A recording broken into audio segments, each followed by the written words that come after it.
నిప్పులాంటి నిజం ఛానల్కి స్వాగతం.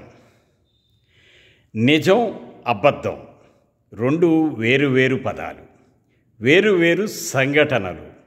మరి ఒక అబద్ధం నిజమైతే, నిజం అని ప్రచారం అయితే ఏం జరుగుతుంది? ఒక అబద్ధం నిజం అన్నట్టుగా చక్కర్లు కొడితే జరిగేది ఏమిటి? ఎన్నో అనర్థాలు జరిగిపోతూ ఉంటాయి. అలాంటిదే ఈనాటి స్టోరీ. గత ఎన్నికల్లో సాక్షాత్తు తిరుమల తిరుపతి దేవస్థానం ప్రధాన అర్చకులు ఓ మాట చెప్పారు.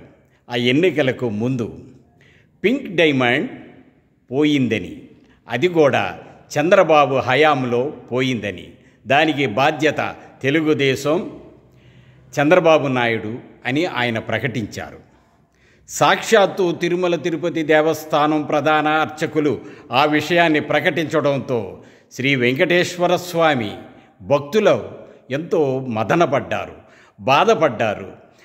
స్వామివారి ఒక డైమండ్ని వాళ్ళు ఎలా దుర్వినియోగం చేస్తారు, ఎందుకు అది పోయేలా చేస్తారు అని ఎంతో బాధపడ్డారు. ఆ కోపాన్ని, ఆ బాధను గత ఎన్నికల్లో అందరూ పోలింగ్ బూత్లో చూపించారు. తెలుగుదేశానికి ఓటు వేయలేదు, వైఎస్ఆర్సీపీకి ఓటు వేశారు. సరే, ఎలక్షన్లు అయ్యాయి, వైఎస్ఆర్సీపీ అధికారంలోకి వచ్చింది. వచ్చిన తర్వాత ఆ ప్రభుత్వమే పింక్ డైమండ్ అన్నది లేదని, అదంతా వట్టిదే అని, అప్పుడు చెప్పింది రమణ దీక్షితులు గారు చెప్పింది అబద్ధమని ప్రకటించారు. దానితో ఆ రోజు ఆ రకంగా ఆ తెలుగుదేశానికి వ్యతిరేకంగా ఓటేసినందుకు ప్రజలంతా ఎంతో మదనపడ్డారు. అయితే ఈ ఎలక్షన్లలో తెలుగుదేశానికి ఓటేసి అప్పుడు చేసిన తప్పును సరిదిద్దుకున్నారట.